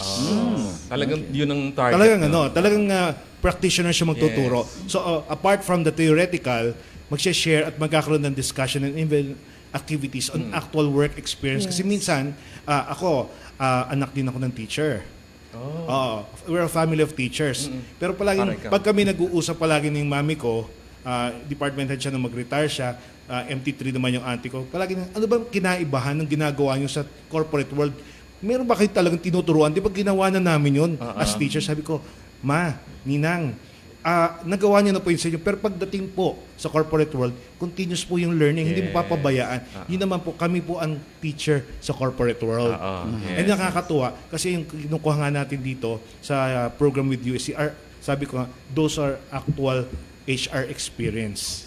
So talagang ang lahat ng papasok dito will be having a fun learning experience kasi masayang usapan to, actual experience. Yeah, very good. Do you have any final message to our viewers and listeners? First of all, thank you again for inviting us. And thank you, Ren. If you're interested to get a copy of the book, they can go to any central book outlets or St. Paul outlets nationwide. When it comes to my final message, when it comes to personal development, do not depend it to your organization because you yourself, you can be resourceful enough to have that personal development happen in you. It could be through books or probably just watching YouTube or getting a mentor. It could be your friend or your sibling. Where can they contact you? They can contact us at 957-8183 if for speaking engagements or HR consultations. Very good. We will be posting that one on our Facebook account. We'll be posting your yung pinadala mo sa akin na thank picture. you. Thank you. Yun naman nga pala, baka makalimutan ko. Yung for UST, they can contact UST CCPED. That's at 406-1611, local 4030, or to their mobile number 0906-368-0248. And by the way, ang klase po ay every Saturday lamang. From 9 to 5 or 9 to 7. Pwede sa mga working professionals. Pwede po sa working professionals. So they may look for Mr. Aaron Borlongan. Aaron Borlongan. Doon po mismo, this will be under the UST Graduate School. Okay. So ang dami natin natutunan this afternoon, Gerald. Happy learning po sa mga ating listeners and viewers. Mga katropa. Katropang Gerald. Yes. Katropang Bobby. Yes. You have to remember that one. And ang dami ko natutunan, and that just reminds me that meron na ngang paradigm shift na nangyayari ngayon. Instead of just saying yung sinasabi nating ano nga ba to? Nakalimutan ko na. Basta ako ang gusto ko talaga yung everything starts with the Why. with the why, Yes. no? With the why, no? So everything starts with the why kasi kung if you forget the why, wala You will be at a you'll be loss. sidetracked, di ba? lost. Yeah, you'll be lost Hindi mo na alam kung saan ka, you'll have no direction, di ba? Pag nakalimutan mo yung kung saan ka kung ba't ka nagsimula, ba't ka nag-venture do sa, ba't ka nagkaroon ng ganung, why you went into that venture, di ba? Ikaw ba, sa pagiging educator mo, why din ba yung nag-start ka? Basically because I wanted to go back to where I came from, and then I told myself that I wanted to give back to my community. So that was the very reason why I said, wow, napaka-noble naman. Yes, giving back to the community talaga. Because when I went to college, ang dami kong natutunan in college which I did not learn when I was still in my elementary and high school. Kaya ako sinabi na I will go back to where I came from, and then I will be teaching high school. Oh. And yung sinasabi nga natin na yung personal development natin, team building. A while ago, si Ms. Giselle mentioned about team building. Yun na nga yung sinasabi rin ng mga tao na it's not just team building this time around, because usually it's very, very difficult developing yung team, because conflict will all the time arise. Yes. So ang dapat nating i-look into would be rather alignment of It's interesting you mentioned team building. Kasi importante talaga yun dahil in an organization, magkakaiba tayo ng personalities, di ba? We're bound lang na magkaroon talaga ng differences of opinion. That's true, and that's also the very reason why that's also the very reason why in many organizations nahihirapan talaga na magbi-build ng isang united talaga na organization, because it's bound to happen. Meron talaga differences of opinions and attitudes. Yes. But what's really important is the alignment towards the objectives of the organization. Yes. And yung yung una po nating guest, wag muna po kayo alis. Meron tayong picture taking later. Yes. And then yung sinabi din ni Miss Giselle na yung work-life balance. Yes. There's a paradigm shift this time around. It's not just work-life balance, but work-life integration. So yung term na integration, hindi na lang siya just balance, because when you say balance, you separate the two of them. Alam mo bang our president does not believe in work-life balance, but he believes in ganyan, yung Work integration. Yes. Yung having a complete life. Yes. Yung wala kang sinasacrifice na parte ng buhay mo, kasi lahat daw interrelated. And to a certain kailangan nasa extent, peak state daw lahat. And to a certain extent, yun yung ginagawa ng company ninyo. That's the very reason why palagi kong nakikita yung Zumba, yung mga dance ninyo after work, because that's still a part of it. Na, you do not separate them. If you can integrate that into your program, so much the better. Yes, totoo yun. Tsaka hindi lang sa about work, kundi sa health mo, yung family, yung finances mo, your relationship with God, your time with your friends, your time with civic duties, di ba? Giving back. And then yung me time mo, di ba? Ang lahat ng aspeto daw na yun should be nasa peak state.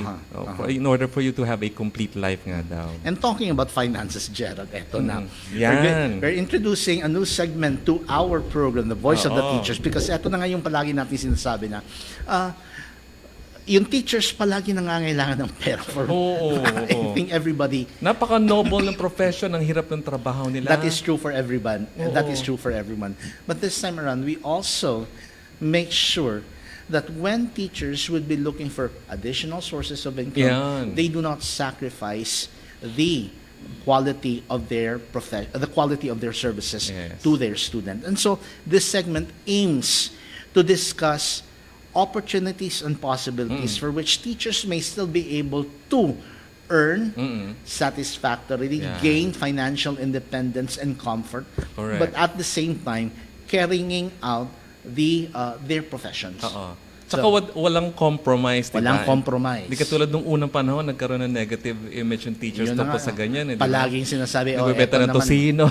Nilalagay yung tosino doon sa table ng teacher. We don't have that one anymore. Binagbawal na yan ng DepEd, including in the colleges na yung palaging sinasabi na nag-networking, sige, bibili lang ako ng bra kay ma'am kahit lalaki ka para ma-exempt sa examination. Correct, oo. We don't have that. We don't believe in that one as well. So with this segment, you'll be able to learn ideas, no, business ideas that are not in conflict with your regular teaching job. So it will provide you actually with it will augment your income, Yes. di ba? Madadagdagan yung income mo na makakatulong syempre sa family mo. And your host for Sidelines is the owner of and a head office voice technique and performance licensed teacher at the MEDES. Is it MEDES or MEDES? MEDES. MEDES. At the MEDES Voice and Arts Academy, Mr. Jeffrey MEDES. Ayan, mga Yes. katropa, magandang hapon sa inyong lahat. Tama, no? Yung nakakatuwa kasi business ideas yung ibibigay natin sa mga co-teachers Oo. natin, no? At itong mga business ideas na to ay tama, dapat hindi conflict sa kung ano maging ginagawa natin bilang isang guro. And at this point, no, ang guest natin ay very special sa akin dahil co-teacher ko siya. No, hindi lang yun, siya rin ay MAPE teacher ng Bagong Bayan National High School sa Taguig. At aside from being a teacher, ay may sasakyan kasi siya. No? Bumili siya ng sasakyan. Tapos, Ayun sa Grab ba yan? Oo, yun. Tapos, ginagawa niya itong parang yung pinapadrive niya sa kuya niya para may Grab, no? At least, nagkakaroon ng silbi. Yes, yung sasakyan. Tapos, isa rin siyang national referee ng volleyball.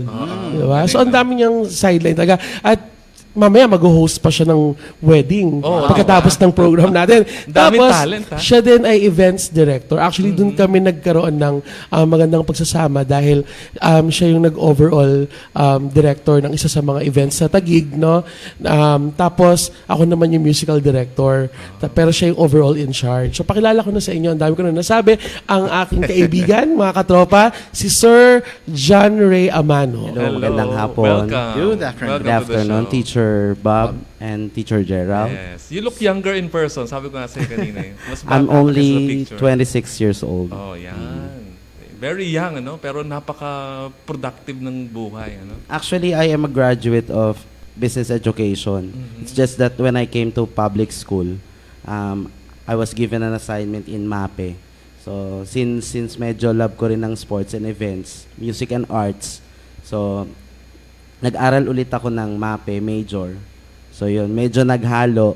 Pero ngayon, napapakinabangan ko yung kahit na dati kong major. Is this in senior high school or junior high school? Junior high school. Okay. Okay, sige, Yun, simulan na natin. yun talaga yung purpose nila, no? Kung ano yung strength mo talaga, kung ano yung kaya mong gawin, yun yung pwede mong i-extend, no? Bilang business opportunity for you as a teacher. Like for example, ako, dahil syempre 22 years ako sa business ng entertainment, kaya napisipan kong magtayo ng sarili kong training school for singing.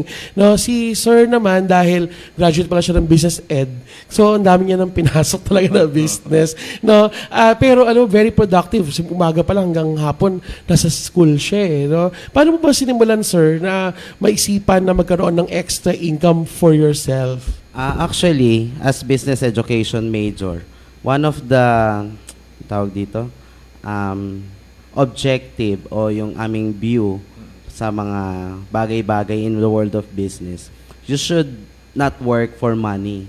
Just let money works for you. Okay? Kaya mas maganda na we invest in businesses. Like for example, actually my original plan is to just buy a car for personal use.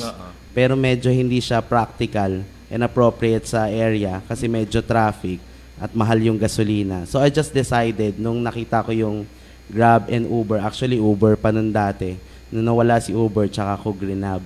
So na less yung expenses, yan, kasi one of the advocacy of financial literacy ni the Secretary Briones, 'di ba? Sa mga teacher yung financial literacy kasi sobrang dami na ng problema. So we can see the connection between sidelines and financial literacy. Yes, of Because course. yun na rin yung isang advocacy ni Secretary Briones that teachers should be financially independent, financially literate, and they should at least enjoy financial comfort. Correct. Hindi yung palaging nagpo-problema na lang Oo. dahil wala na namang May difficulty or kulang in na making naman yung ends pera. meet. Oo. O, parang sinasabi ng minsan, yung mga teachers daw taga London. Oo. Mahilig mag-loan. Ano? Kasi mahilig mag-loan, ganyan. So, pero this time kasi, loan. Loan. Ay, actually, yung paglo-loan, napakaraming business opportunities sa Pilipinas. Yung paglo-loan, kapag maglo-loan kasi minsan yung mga social climbers na hindi man maiiwasan, meron mga teacher na social climber. Pag nag-loan, gasta dito, gasta dyan, bili ng Feeling ganito kasi mayaman kasi. yes, of course, kasi nakapag-loan, one day millionaire. ng 100,000. Why not invest to something that you will earn in the Yeah, future correct. na hindi mo na kailangan magtrabaho? Like for example, noong unang syempre, nag-loan din ako. Noong una, meron kaming taas. So, sa second floor. So, I just decided, since ako lang nagtatrabaho, na ipagawa yung taas at gawin siyang paupahan. Oh.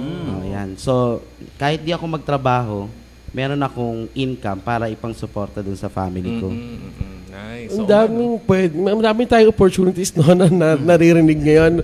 At least, no, maganda rin pala yung may paupahan ka din pala, di ba? So, sabay, nadagdag imagine tayo, kung ilang kwarto yon, kung 3,000 a month yung paupa mo, tapos meron kang 5 kwarto, you earn 15,000 a month, di ba? Sa side pa nun, hindi na, nagbabayad yata ng kuryente nun, yung umuupa din, di ba? Yes. So, ang laking opportunity for us. Basta yung mga teacher ay well-versed with regards to financial literacy. Ayan. Actually, I am a writer nung bagong module na ilalabas ng DepEd na ang financial literacy is actually integrated to all subjects from kinder up to senior high Okay school. yun, Kasi in the other countries, financial literacy is already integrated. Kaya yung mga students, when they graduate, they are financially literate. Okay. Dito kasi sa Pilipinas, hindi eh. Oo, hindi nga. Hindi. Yung halimbawa, for example, in English, you use examples in business context. Kahit na ang topic mo ay paraphrase, verb, nouns, pero ang examples mo ay business context. Context, oo. Nakakadagdag ng knowledge doon sa mga bata when it comes to financial literacy. I think the problem with this program is that hindi siya properly programmed. Programmed in such a manner na merong specific topics or specific learning in each grade level. We might say it's good if we would be able to integrate financial literacy in the grades across the grade levels. But ano yung dapat malaman ng mga bata in this year level, and so on. So there is somehow a disconnect.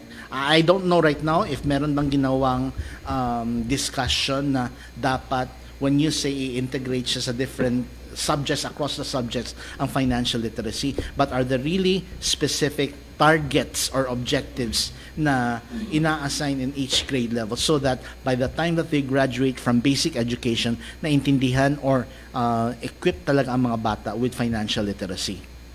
Actually, merong mga, ang kung tawagin yan ay financial literacy core messages. This is somehow like with the learning competencies na ginagamit ng DepEd na i-integrate across grade levels and different subject discipline. Is there an individual or is there an officer, an official in the school or maybe in the district that monitors the implementation of this program to ensure na integrate talaga siya sa different grade levels? Actually, para ma-disseminate sa lahat ng schools within or nationwide, gumawa ng DepEd policy on the implementation of financial education or integration ng financial education doon across grade levels. But I'm asking, is there really somebody who monitors? Oo.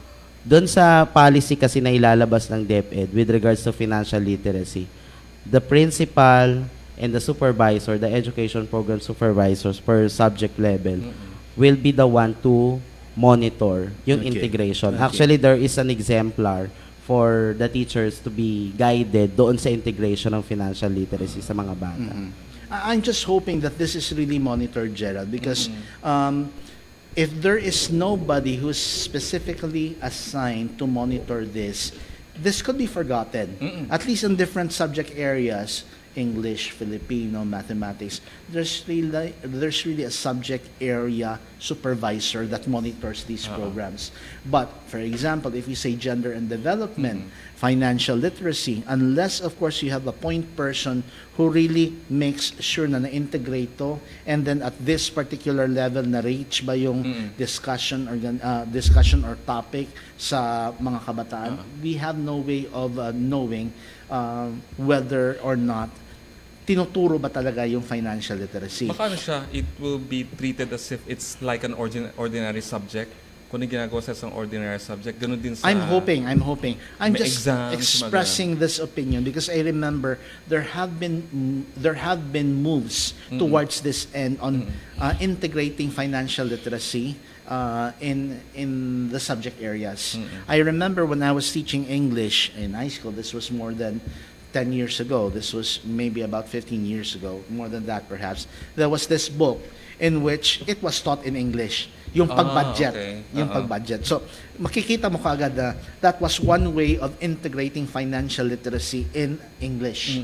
But if you do not have one person who sees how financial literacy is integrated into the different subjects, mawawalan ng focus or hindi mo talaga ma-assure na i-integrate talaga to because each subject teacher will only be focusing on his or her subject area.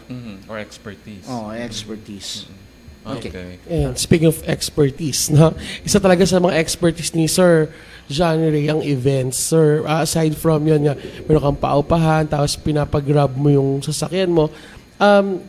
Paano ka nagsimula sa events? Paano siya napasok sa Paano events? ka napasok? Ang dami na yun, no? Business major, sports. Actually, I started with hosting debuts, weddings, Pareho tayo. and then Stressful na trabaho yun, ha? Yes, of course. Oo, sobra. Di ba, Sir Jeff? Nararanasan namin yan. Actually, one time, last 2016, before our principal passed away, I created a cultural show in school. So, I invited supervisors, ganyan, and city officials. So, nung napanood nila, medyo nagandahan sila. At nagandahan talaga sila. At binigyan pa nila kami ng cash prize kahit hindi naman contest yun. And doon na nag-start na kinukuha na kami for the events of mayor, DepEd events. Ayan. So, doon ako talaga nagsimulang humawak ng mga event. Pero paano siya natutunan? Did you have to take a course about it? Actually, I had a training sa NCCA, National Commission for Culture and the Arts, regarding dances, folk dances. Yes, okay. I am knowledgeable with cultural dances. Yan. Paano punta sa pag-organize ng events? Ng events. Actually, sa mga bara-barangay, gumagawa na kami ng mga events, contest. Yan, syempre, since part kami ng isang organization sa community, gumagawa kami ng mga events. I thought, pinag-aralan mo siya. No. Okay. Actually, meron ngang NC nun for event management. Oo, alam ko may event management talaga. Of course. Parang NC2 for events management. Yes. Ayan, at higit sa lahat, no, ang maganda pa dito, aside sa sideline mo na ganyan, yung ginagawa mo is passion mo talaga. No? Gusto Kaya niya hindi talaga. nakakapagod. Di ba? Parang, for example, yung pag-conduct ng mga events, since marunong ka sa folk dance, may integration no, ng lahat ng music, ng colors, no? Lahat ng ganyan. So, parang na-enjoy mo siya. Actually, parang kahit 24 hours kang gising, basta yung ginagawa mo, mahal na mahal mo, parang hindi ka talaga napapagod, no? Yun. Sir, ikaw, kamusta naman yung time na, may time ba na napagod ka na dahil sa dami ng sideline mo? Actually, nagtuturo pa ako paggabi until 9 p.m. Sa senior high school. Meron kasing mga schools. Kasi I am a business major. So, medyo konti lang nagtuturo ng accounting. So, konti lang kami. So, medyo in demand. So, I just grabbed that. So, pag uwi ko ng bahay, hindi na ako nagtatrabaho. Gusto ko, masarap na yung tulog ko. Wala na akong ibang iniisip. Para at the end of the day, nakapahinga ka na. What's the qualification? You really have to be a business graduate to be able to teach business education courses. Yes, of course. And I also have NC3 bookkeeping. Kaya, Oo, yun. Tsaka ano kasi, pag sa senior high school, mas maraming industry practitioners na teachers. Because pagdating talaga ng, may mga subjects talaga na yung specialization subjects. No? Like for example, ako, hindi talaga ako graduate ng teaching nung pumasok ako sa senior high school. So naging qualified ako dahil galing ako sa industry.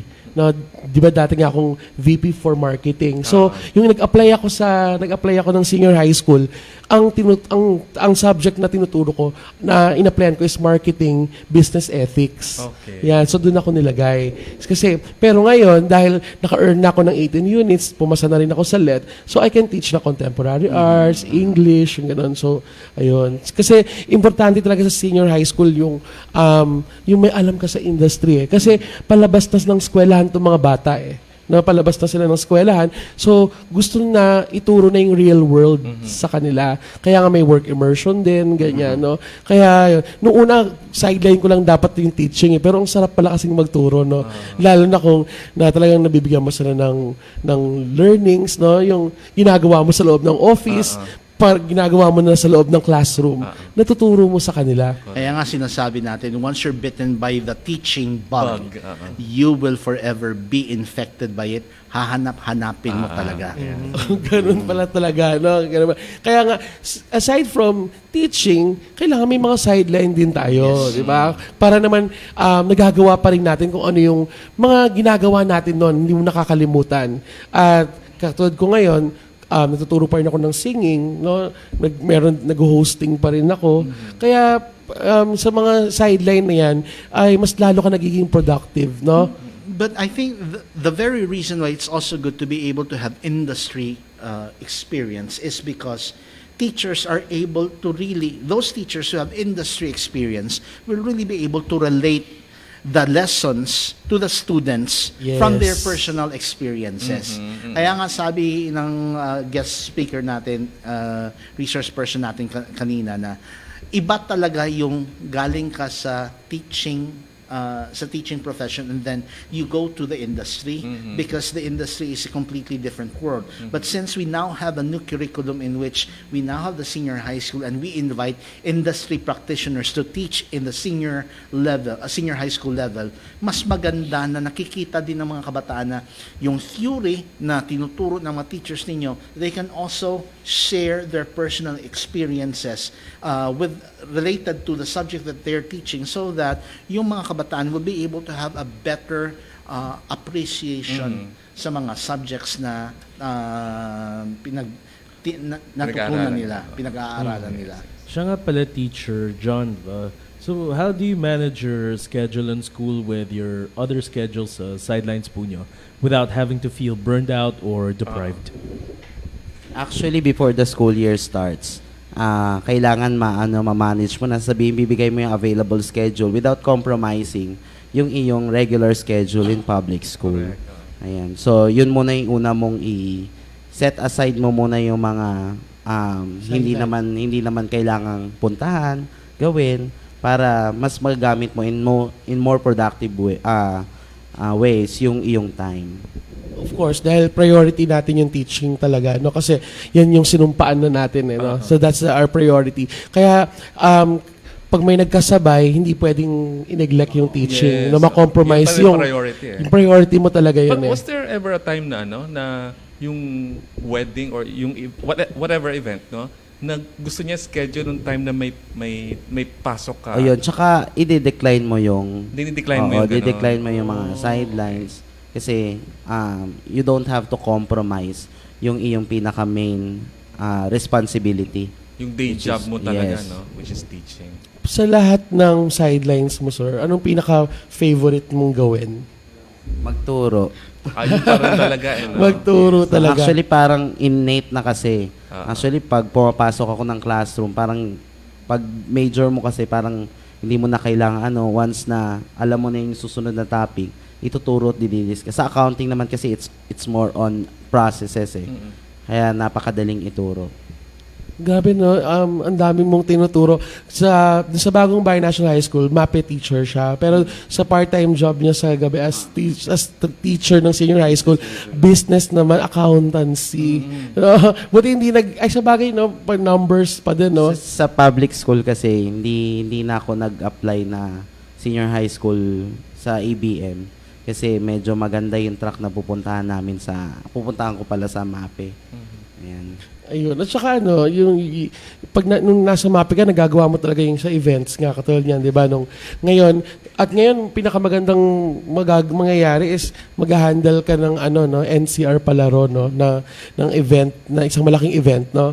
Okay. Siya yung in charge, siya yung magiging overall in charge nung presentation. Tapos ako, kasama ko rin siya, ako kami yung pipili ng mga singers naman, no?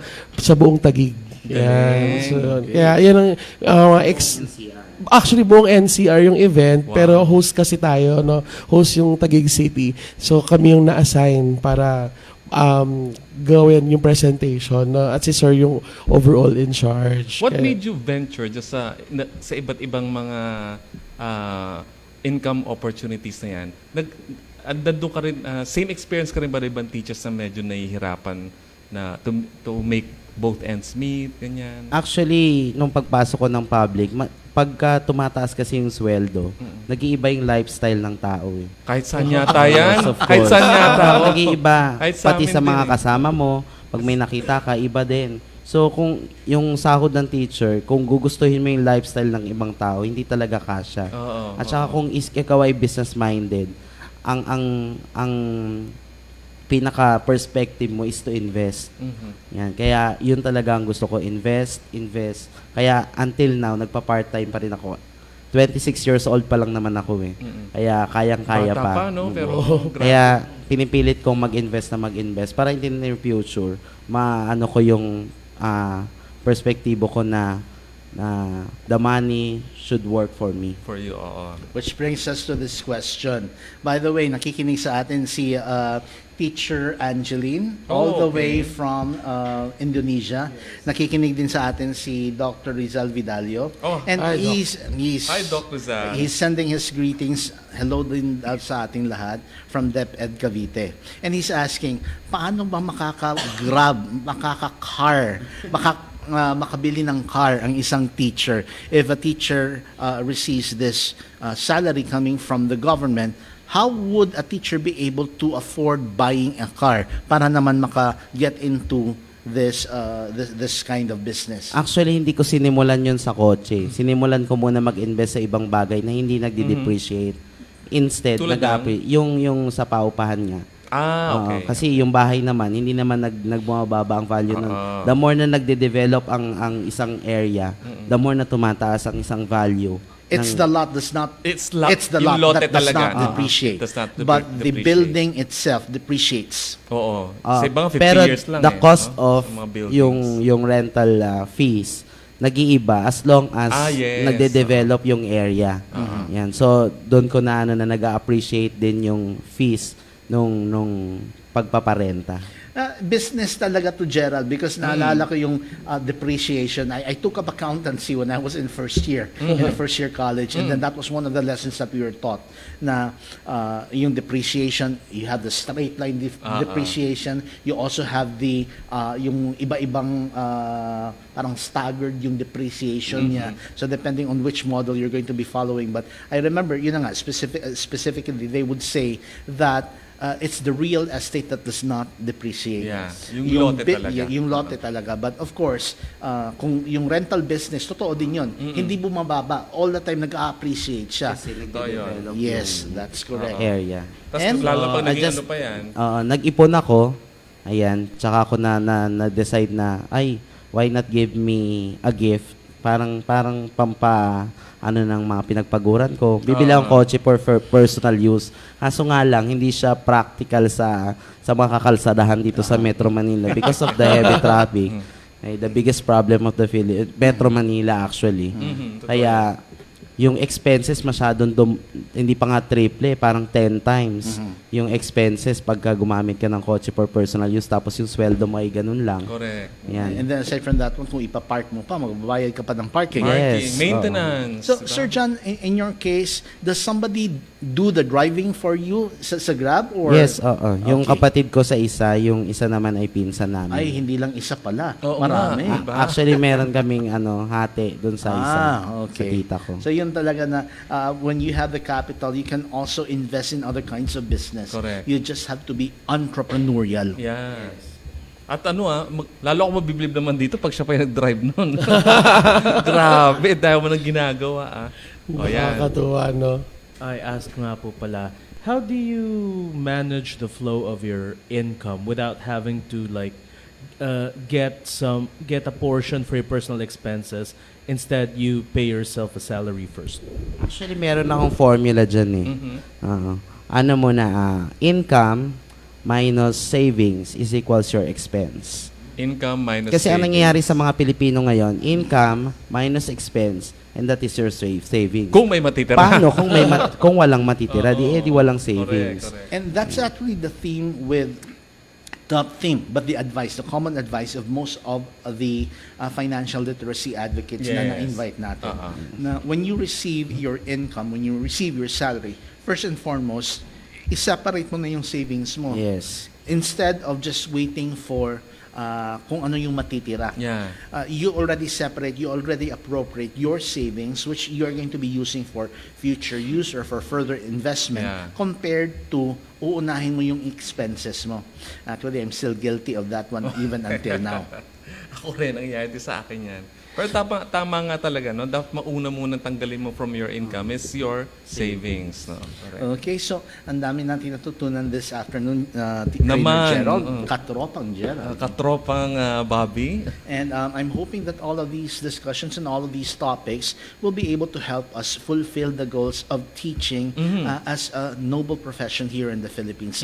Kasi sabi nga natin earlier, teaching, aside from being the noblest profession, it's also a very, very important tool, important instrument of the government in nation building, in instilling patriotism, in developing nationalism among the younger generation.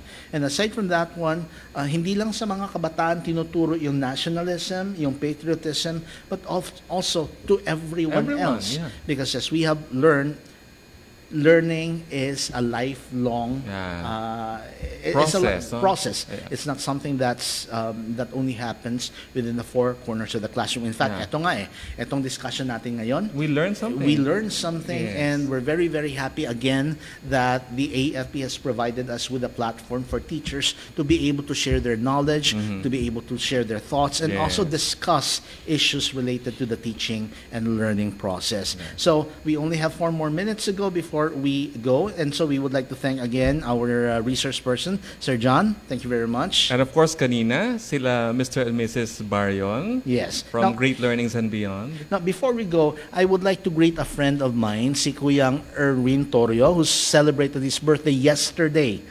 And I would also like to greet yung good friend mo, si Sino? Kuyang JB Liklikan. Oh, yes. Oo. And also the Camp Aguinaldo Sojourners Club. Oo. Fellow Akinyan ko yan, si JB Liklikan. O, musta Yes. na? Mag-reunion naman tayo minsan. Ikaw raw yung mahirap hanapin eh. Puro inuman kasi. Okay. Teacher Jeffrey, do you have any invitations, any greetings that you would like to make before we close? Ayun lang, yun. Sa lahat ng gustong matutong kumanta, ayan. You may visit the Voice and Arts Academy, ayan, or text 0923-725-1885. Babatiin ko lang yung mama ko nakikinig at nanonood sa ang ate ko, mga brother ko, Tita Ason, sa lahat.